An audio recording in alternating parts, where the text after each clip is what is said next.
Bonsoir à toutes et à tous et bienvenue dans ce nouvel épisode d'un 2 3 BD chez les libraires avec GLM Assurance BD. Alors ce soir, je vous propose qu'on reste à Paris, voilà, qu'on aille faire un petit tour à la Planète Dessin, qu'on rejoigne Jérôme, puisqu'on va vous parler du Salon Jeunesse de Montreuil qui démarre là. Et voilà, et puis il y a une remise de prix, il y a la CBD, donc on va pouvoir parler de tout ça. Allez, on rejoint Jérôme. Salut Jérôme! Bonjour Christophe. Bon, un peu de mouvement à la Planète Dessin en ce moment? Et oui, c'est la période où ça bouge, hein. Bon, ça va, t'as pas des albums partout encore. Alors si, parce que les courses de Noël n'ont pas encore complètement démarré. Et en revanche, donc on a tout reçu, nous, on a tout préparé. Ah bah oui. Donc il y en a partout, même dans des endroits où normalement on n'en met pas. Donc les, Alors les- ce les soir, réserves sont remplies. on va parler un peu de la CBD, Bien sûr, puisqu'il y a le salon du livre de jeunesse de Montreuil qui démarre et il y a la remise de prix du prix jeunesse de la CBD. exactement. Donc le comité de sélection a choisi 5 titres pour que les membres de l'association des critiques et journalistes de bande dessinée puissent voter. Et le prix sera remis samedi prochain à Montreuil. Donc, je te laisserai faire un montage avec les 5 finalistes, qui sont tous méritoires pour C'est une vrai. raison ou l'autre. Et moi, je vais parler de 2 d'entre eux. J'ai le droit d'avoir mes préférences aussi, n'est-ce pas? Ah, tu nous diras pas pour lequel tu as voté, des deux. Ah bah non. Moi non plus. Bah voilà. Mais Et c'est vrai d'ailleurs, que ai-je dans les bien deux que voté tu vas parmi ces deux-là? présenter, il y en a un que j'aime bien. Oui. Moi, je les aime vraiment tous les deux. On va commencer par celui-là. Hmm. Pour lequel j'adresse vraiment mes remerciements à la CBD parce que en fait, il était passé sous mon radar et ça a été un choc en le découvrant. Donc, ça s'appelle 16e printemps par Yunbo. Yunbo est une dessinatrice coréenne, mais qui vit à Paris, il me semble. En tout cas en France. Hmm. C'est une histoire animalière.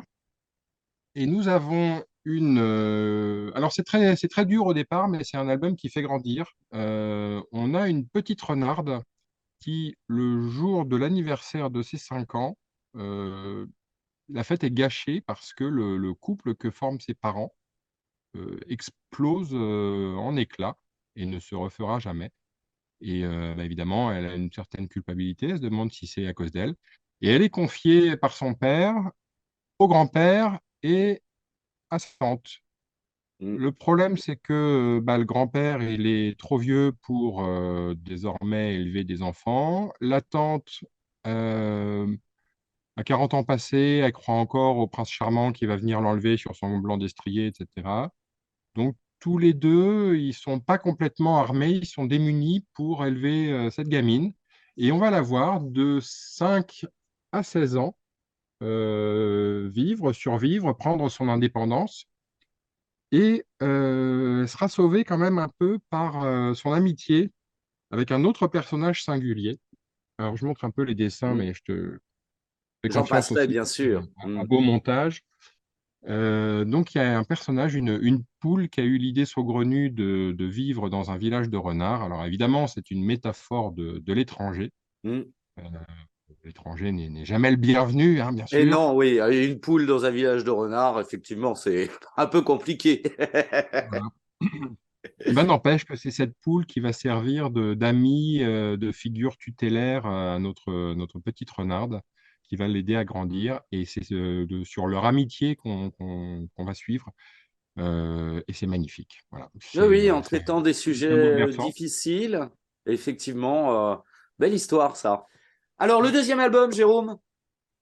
Toujours dans la sélection ACBD, La longue marche des dindes, qui est un bouquin absolument solaire. Ça se Hmm. traverse un sourire aux lèvres d'un début à la fin, du début à la fin.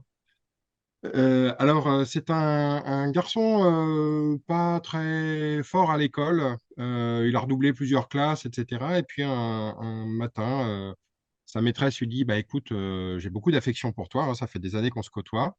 Et moi, je pense que ça y est, tu es diplômé. Tu vas trouver ton talent. Chacun a un talent dans sa vie et tu vas bientôt trouver le tien, j'en suis certaine. Mhm. Alors, il est un petit peu décontenancé par cette annonce. Et puis, à force de regarder autour de lui, mais il constate que le fermier qui élève des dindes dans son coin, il n'arrête pas de se plaindre contre ces animaux. Ces bêtes engloutissent une fortune, ça ne me rapporte rien. Et il pose la question un petit peu innocemment. Et combien ça coûte une dinde chez vous? 25 cents. Ah. Et puis un peu plus tard, il apprend que dans un village de chercheurs d'or, à 1000 kilomètres de là, dans la région de Denver, eh ben, une dinde, ça peut valoir au moins 5 dollars. Eh Alors, oui, il n'est pas très fort en maths, mais il se dit, mais si je constitue un troupeau de 1000 bêtes et que je les amène là-bas, combien ça me rapporte? Et c'est ce qu'il va faire. assez malin, Et hein. on va suivre toute son aventure qui est vraiment spectaculaire. Il va lui arriver plein de trucs, hein, parce qu'il va croiser un père pas très aimant, C'est le une moins qu'on puisse indienne, dire. voilà, une jeune esclave en fuite de son domaine, des Indiens pas très contents d'être assignés dans une réserve Mhm. pas très fertile. Donc on apprend plein de choses dans cette aventure, mais tout ça avec une légèreté Voilà. Mhm. extraordinaire. Et vraiment, bah, le travail de Léonie Bischoff sur ce titre est vraiment, vraiment fabuleux. Ouais, c'est Euh, très très chouette comme histoire. Et effectivement, c'est tout léger. Et pourtant, il en arrive, hein. Il est confronté à des drôles de choses, ce petit garçon. Enfin, ce jeune voilà, adulte. donc Allez. Mm. un titre à peu près idéal à partir de 8-9 ans et pour tout le monde. Voilà, Pour tout le monde. véritablement. Eh Ouais. bien, écoute, on verra samedi si les deux albums que tu as présentés, il y en a un des deux qui a le prix. Ou pas, parce qu'il y a aussi des choses formidables en face. Donc là aussi, je compte sur toi pour faire un beau montage, une belle image pour montrer les Pour autres titres présenter qui les existent. 5 titres en compétition. Voilà. Mais Alors, simplement, il y a un troisième titre dont je voudrais parler et qui n'est pas du tout de la jeunesse, mais on est quand même dans la semaine absolument idéale pour en parler. ah oui, on est dans l'actualité là. Mm. Voilà. Alors, c'est Hypericon de Manuel Effior, dessinateur italien, mais qui vit en France. Déjà récompensé à Angoulême pour son merveilleux 5000 kilomètres par seconde, Mhm, mhm. et puis qui a fait un livre il y a 2 ans, je crois, qui s'appelle Celestia, et qui était une vision de Venise futuriste avec une communauté de télépathes. Enfin, c'était curieux, fascinant et sublime. Et là, c'est toujours aussi sublime, mais c'est pas du tout un livre difficile à interpréter. Et pourquoi est-ce que je dis qu'on est dans la semaine idéale pour en parler? Eh bien, c'est que le livre mélange deux histoires. Celle d'une jeune conservatrice de musée appelée italienne et appelée à rejoindre l'équipe à Berlin d'un musée pour organiser une expo d'égyptologie, et la reconstitution en bande dessinée de la découverte et de l'ouverture de la tombe de Toutankhamon, qui a été découverte il y a exactement 100 ans, le 26 novembre 1922. Excellent. Et on imagine la stupeur de toute l'équipe d'archéologues qui arrivent sur une tombe inviolée. Mm. Seul exemple à ce jour d'une tombe inviolée Mm. dans toute l'histoire de l'égyptologie. Et donc les deux histoires s'entremêlent, il y a une histoire d'amour, enfin c'est un livre absolument merveilleux. Manuel Fior est vraiment un artiste exceptionnel et c'est d'une poésie pas possible. Alors Hypericon, pourquoi ce mot? Hypericon, c'est le nom d'une plante. En France, on la connaît plus sous le nom de millepertuis. Euh, Mm. Mhm.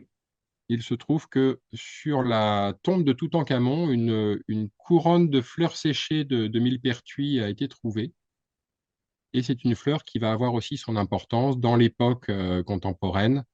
parce que le millepertuis, ben, une décoction de millepertuis permet notamment de combattre les troubles du sommeil Mm. dont est victime notre héroïne. Très Voilà. bien. Et donc je suis encore dans l'émotion de Mais la je découverte vois, tu as de l'air ce tout livre. troublé. Ah, mais c'est magnifique. C'est un des bouquins les plus importants de l'année. Voilà, tout simplement. Ben écoute, ça donne envie. Moi, je ne l'ai pas encore lu, mais effectivement, le graphisme a l'air d'être sublime. Donc voilà, je sais ce qu'il me reste à faire, passer à la planète dessin pour aller mettre ça après sous le sapin. Exactement. Sous le sapin ou dans vos mains ou sous vos yeux. Enfin, voilà, mais les choix sont multiples. Jérôme, je te remercie beaucoup pour ces 3 conseils lumineux comme d'habitude. Merci, Christophe. Et puis je te souhaite de passer de belles fêtes de fin d'année et puis on se retrouve Eh l'an oui, prochain alors. avec grand plaisir. À Allez, à bientôt, Christophe. bientôt. Salut. Ciao.